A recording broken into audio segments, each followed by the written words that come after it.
Hey there, safety enthusiasts. Welcome back to Key Safety Talks on YouTube. It's great to be here. We're trying something new. Whoa! We're releasing daily podcasts now. Daily. That's ambitious. Well, we've got a lot to talk about, and today we're diving into a topic that's super important for anyone working in or just interested in safety here in the U.S. I'm all ears. It's all about federal safety and health regulations. Ah, yes. The rules and regs. Sometimes they can feel like a bit of a maze, Definitely. but they're there for a reason. They play a huge role in keeping us all safe. Couldn't agree more. And you know what's interesting? What's up? One of the top 3 reasons safety measures even exist is simply because it's the law. Oh, that's right. Yeah. We often think of safety as just common sense, Right. but there's a legal side to it too. Absolutely. It's not just about doing the right thing. Yeah. It's also about following the rules. Yeah. And figuring out those rules, well, that can be tricky. No doubt. Imagine, you're running a business and all of a sudden there's a brand new safety regulation. Where do you even start? How do you make sure you're following the rules? It can be a real headache. So that's what we're going to try to break down today. But let's start with the basics. When we talk about laws, regulations, and standards, what are we actually talking about? Great question. Those terms can get mixed up pretty easily.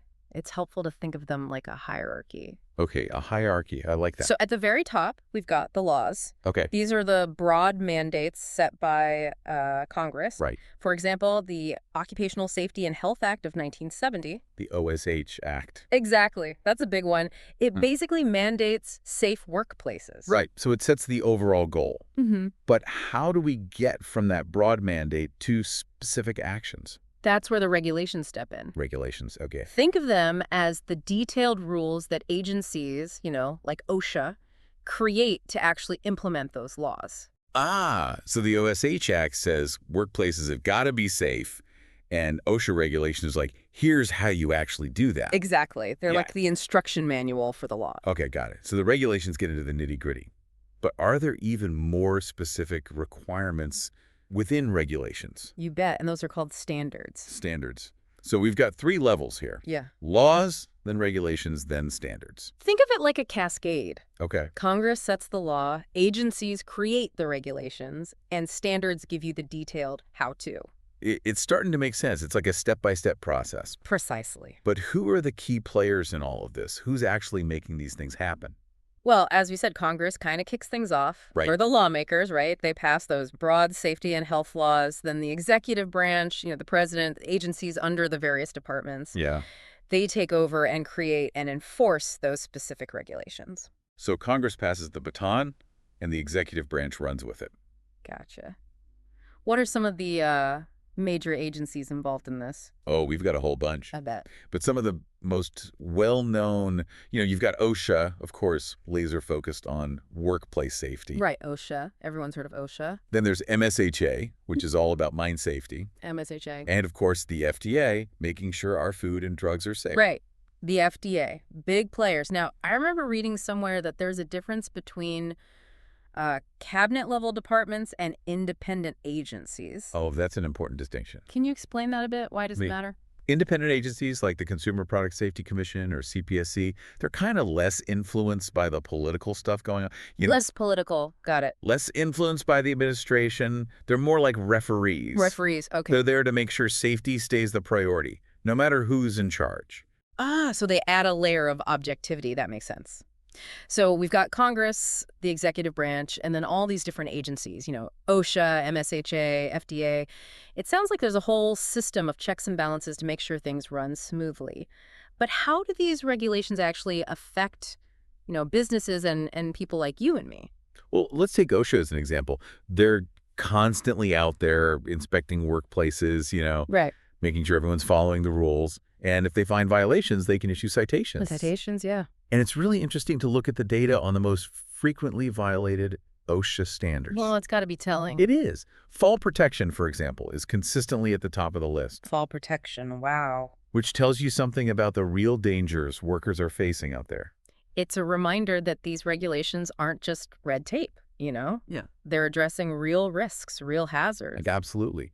Things that can have serious consequences. Definitely. And those risks can be pretty different depending on the industry, right? Of course. Like mining, for example. Oh, yeah, mining is inherently dangerous. You're going underground, right? It's a whole other world. Exactly. Yeah. That's why you've got MSHA with their expertise in things like ventilation, roof control, emergency preparedness. That's critical for protecting miners. So just like OSHA's keeping an eye on general workplaces, MSHA's focus specifically on those unique hazards of mining. It seems like each agency brings its own, specialized knowledge to the table. You got it. And we can't forget about the FDA. They play a huge role in protecting our food and drug supply. I mean, think about it. Every time you grab a package of food, you're benefiting from their work. Right. Making sure it's safe to eat. Exactly. It's easy to take that for granted. But what about more complex issues, like genetically modified crops? Our source material mentioned that the U.S. and the European Union have different approaches to regulating those. That's a great example. It shows how regulations can reflect different philosophies and risk assessments. Yeah. The FDA, for instance, they're mainly focused on whether the final GM food product is safe to eat. So they're looking at the outcome, not necessarily the process itself. You got it. The European Union, on the other hand, they take a more precautionary approach. Precautionary. They really scrutinize the entire process of genetic modification before approving any GM crops. So it's like a more comprehensive review. Yeah, it's a fascinating comparison. Yeah. Really shows how different countries grapple with these complex issues. It definitely highlights the need for a nuanced understanding of regulations and how they can vary.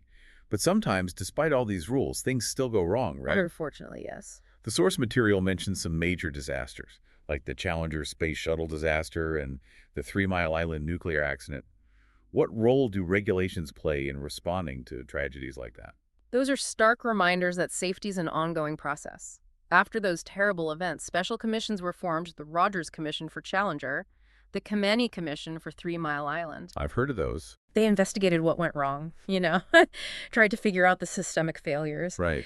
And their findings often led to changes in regulations and safety protocols. To prevent similar disasters. Exactly. So in a way, it's a reactive process. To some extent, yes. We learn from these awful events and try to make things safer moving forward. It's a continuous learning curve. And these commissions, they play a vital role in that, right? Bringing in experts to analyze the evidence and make recommendations. Exactly. All of this is incredibly insightful. But I have to ask, how do we even keep up with all these federal regulations? It's a lot, right? It's a lot. It seems like they're constantly changing. They can be. That's why resources like the Federal Register are so important. The Federal Register. Yeah. It's a daily publication. Daily. Daily. It announces all the proposed and final regulations, keeps everyone in the loop. So if you're running a business, you got to be checking the Federal Register like all the time. Pretty much. Got to make sure you're in compliance. That's a lot to keep track of. It is. And once those regulations are finalized, they're all codified in the Code of Federal Regulations. Or CFR. The CFR. Think of it as the Encyclopedia of Federal Regulations. Okay, the encyclopedia. All those rules in one place. Both the Federal Register and the CFR, they're publicly accessible. We'll make sure to include links in the show notes. Fantastic. Our listeners will appreciate that. So we've covered a lot of ground today, the basics of laws, regulations, standards, the different agencies involved, how to stay informed. We've even touched on some real-life examples, to highlight the importance of these regulations. And the consequences when things go wrong. Exactly. Oh. But before we move on, I want to leave our listeners with a question to ponder. All right. As technology just keeps advancing at lightning speed, how can the federal regulatory landscape adapt, Keep up. keep up to ensure safety and health in these emerging industries? It's a huge challenge. Think about self-driving cars, Right. commercial space travel, even the metaverse. Things are changing so fast. How do we regulate those? That's a question that policymakers and regulators are grappling with right now. I bet it's a discussion we'll definitely be diving into in the next part of our conversation. Looking forward to it. So stay tuned, everyone, and we'll be right back. Welcome back to Key Safety Talks, everyone. Before we, not really a break since this is a podcast, we were talking about how to regulate these new technologies that seem to pop up every day. It's a whole new ballgame, right? It really is. Right. Like trying to hit a moving target. That's a great way to put it. Self-driving cars, commercial space travel, the metaverse, these things are evolving so quickly, it's hard to keep up. And the risks are evolving too, right? Absolutely. What was safe yesterday might be dangerous tomorrow. So how do you even approach regulating these emerging fields? You can't wait for accidents to happen, can you? You're absolutely right. We can't just react anymore. The old wait-and-see approach just won't cut it. So we need to be more proactive. Exactly. We need to anticipate risks before they actually become problems. That sounds incredibly difficult. Where do you even begin? Well, it requires a real shift in mindset, first of all. Agencies need to work much more closely with industry experts, researchers, really get ahead of the curve. So it's not just about lawyers and policymakers anymore. We need scientists and engineers, maybe even philosophers involved. You got it. We need people who can understand these technologies inside and out, who can see the potential risks down the road. And the regulations themselves, they need to be different too. For sure. They need to be more flexible, more adaptable, able to evolve along with the technologies they're regulating. It's almost like they need to be written in pencil instead of pen, because things are changing so fast. But how do you balance the need for safety with the need to encourage innovation? Too much regulation can stifle progress. It's a delicate balancing act, that's for sure. That's why communication is key. Communication. Yeah, regulators and industry, they need to be talking constantly. It can't be an us versus them mentality. They need to be working together to find solutions that keep people safe without putting the brakes on progress. That makes sense. Yeah. Now, let's say I'm a business owner and I'm operating in one of these, cutting-edge fields. How do I navigate this constantly shifting regulatory landscape? I imagine it feels pretty overwhelming at times. They must. But there are definitely things you can do to stay ahead of the game. First and foremost, be proactive. Don't wait for the regulations to come to you. Be proactive. Go out and engage with the agencies. Okay. Participate in industry forums. Keep your finger on the pulse, understand what's coming down the pipeline. So it's about being part of the conversation, shaping those regulations, not just reacting to them after the fact. Exactly. And don't be afraid to reach out to the agencies directly. They're often more than willing to work with businesses to help them understand what's required. That's good to hear. Yeah. Sounds like open communication is really important here. Yeah. What about internal practices within a business? What role do they play? Oh, that's crucial too. Invest in training your employees. Make sure they understand the safety protocols. Create a culture of safety within your organization. A culture of safety. Yeah, remember, compliance is more than just about avoiding fines. It's about protecting your people, your business, your reputation. Well said. Speaking of regulations, we talked earlier about how they originate as laws passed by Congress. Right. And then agencies like OSHA develop specific rules. Yeah. Can you kind of walk us through how a regulation actually goes from an idea to, an actual rule that everyone has to follow? Sure. It's quite a journey, actually. I bet it is. It all starts with a proposed rule. Proposed rule. How's This that? is basically a draft of the regulation, and Yeah. it gets published in something called the Federal Register. Oh, yeah, the Federal Register, that daily journal we talked about earlier. Yeah. Exactly. That's where it all begins. And the interesting thing is, once a proposed rule is published, it triggers something called a public comment period. A public comment period. Yeah, it's a chance for anyone, whether it's businesses, individuals, advocacy groups, to weigh in. So it's like a big open forum. Exactly. People can share their feedback, their suggestions, their concerns. So it's not just a formality. Those Yep. comments can actually influence the final regulation. Absolutely. In fact, agencies are required to review and consider all those comments before they finalize anything. So it's like a back and forth process. Right. The agency proposes, the public responds, the agency makes adjustments. It can take a while. Months, even years, I bet. Sometimes, yeah. But eventually, the final rule gets published in the Federal Register, and at that point, it becomes law, Official. legally binding. Gotcha. And from there, it's up to the agencies to enforce those rules. Yes, Make sure everyone's playing by the book. Exactly. And that can take many forms, right? Inspections, citations, but also education and outreach. It's a multifaceted approach. The goal isn't just to punish violations, but to prevent them from happening in the first place. So it's about fostering a culture of safety, not just playing the role of the safety police. That's the idea. Now, you mentioned earlier that businesses sometimes see regulatory agencies as, the enemy. Do you think that's accurate? I can see where that perception comes from, but honestly, most agencies are really committed to working with businesses. They want to help. They really do. They understand that businesses play a crucial role in safety and health, and they want to be partners in that effort. Partners, not adversaries. Right. And remember, they have a ton of knowledge and expertise. They can provide guidance on interpreting those complex regulations, offer best practices, even help companies develop their own safety programs. That's valuable, something businesses should definitely take advantage of. Now, shifting gears a bit, let's talk about the different branches of government and how they fit into all of this. Yeah. We've talked about Congress, the lawmakers, and the executive branch, which houses those regulatory agencies.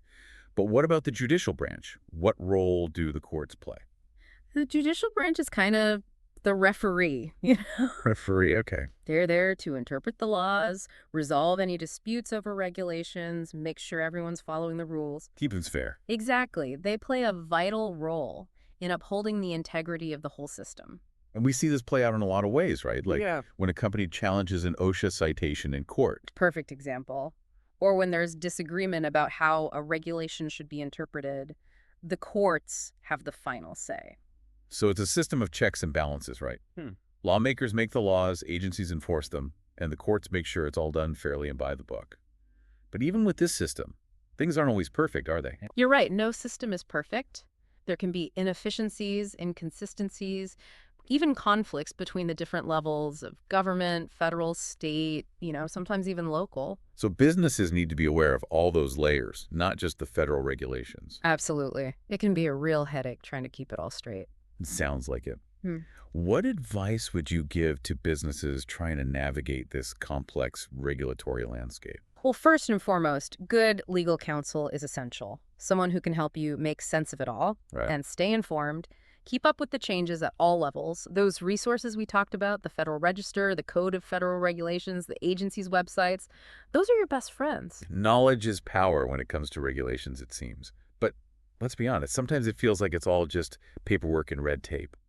Do you think we have too many regulations? That's a tough question. There are valid points on both sides. Some people say too much regulation stifles innovation, creates unnecessary burdens. Others say strong regulations are essential to protect public health, safety, the environment. It's a debate that's not going away anytime soon. So how do we find that balance? How do we ensure safety without creating, a system that's just impossible to navigate? It takes constant dialogue, compromise, a willingness to adapt. We have to weigh the costs and benefits and be open to new approaches that can achieve those safety goals without getting in the way of progress. It sounds like finding that sweet spot, that optimal level of regulation is an ongoing challenge. But at the end of the day, safety is about more than just following the rules, isn't it? Absolutely. Regulations are important. They provide a framework, but true safety comes from a culture of caring. A culture of caring. Yeah, a shared commitment to doing the right thing, even when no one's watching. That's powerful. Regulations set the stage. Yeah. But ultimately, it's up to each of us to make those responsible choices and look out for one another. Speaking of responsible choices, did you know that one time wow, you really had a close call there. Glad everything turned out okay. Sounds like you learned a lot about, about not cutting corners.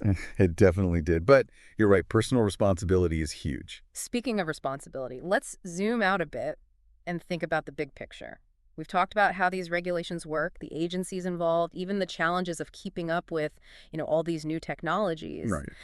But why do we even have these regulations in the first place? What's the driving philosophy behind it all? That's a fundamental question. And Yeah. I think at its core, it comes down to protecting the public good. The public good. Yeah. It's this recognition that there are risks, hazards, things that, individuals or companies might not address adequately on their own. So it's about acknowledging that we need some kind of, collective action, that Yeah. the government has a role to play in making sure things are safe for everyone. Exactly. And this idea, it's woven into the very fabric of our country. Really? If you look at the preamble to the U.S. Constitution, it talks about promoting the general welfare, securing the blessings of liberty, Right. safety, and health. They're part of those fundamental principles. It's fascinating to see how those ideas have shaped our approach to regulation, over the years. And as you said, these regulations, they cover so much. They really do. Workplace safety, food and drug safety, transportation, the environment. It seems like every part of our lives is touched by these rules in some way. It's a testament to how important safety and health are to us as a society. But of course, not everyone agrees on how much the government should be involved. Of course not. There's always going to be that tension between, regulation and individual freedom. It's a debate that's been going on for ages. Exactly. So where do we draw the line? How do we make sure things are safe without creating, too many rules that just bog everyone down? It's about finding that balance, Right. and it's not easy. It's a constant process, I guess. Definitely. It requires constant dialogue, compromise, a willingness to adjust. We have to weigh the costs and benefits carefully and be open to, new ways of doing things. New approaches to regulations. Exactly. Approaches that can achieve those safety goals without getting in the way of progress. Right. So it's about finding that sweet spot, that optimal level of regulation.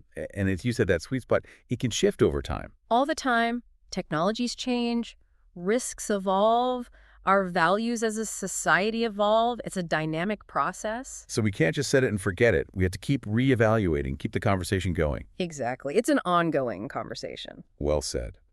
And as we wrap up today's episode, I think it's important to remember that while regulations provide, a foundation, a starting point, Right. ultimately safety really starts with each of us, right? Yeah. Making responsible choices, following the rules, even when it's not convenient, and looking out for each other. I couldn't agree more. It's about being proactive, aware of your surroundings, taking those steps to mitigate risks. And speaking up, Yes. If you see something unsafe, don't be afraid to say something. whether it's at work, at home, on the road, wherever, we all have a role to play in creating that culture of safety where, everyone feels empowered to prioritize well-being. Well said. And on that note, we've reached the end of our deep dive into the world of federal safety and health regulations. It's been a journey. It has. We started with the basics, how those regulations work, the key agencies involved. Right. We talked about the challenges of regulating new technologies, Right. things like AI and the metaverse. A whole new frontier. And we emphasized the importance of individual responsibility, creating that culture of safety. It's been a great discussion. I've learned a lot. Don't forget to check out the show notes, everyone, for links to all those resources we mentioned. And as always, be sure to subscribe to Key Safety Talks for more, for more daily podcasts. Until next time, stay safe, stay curious, and keep those safety conversations going. See you next time.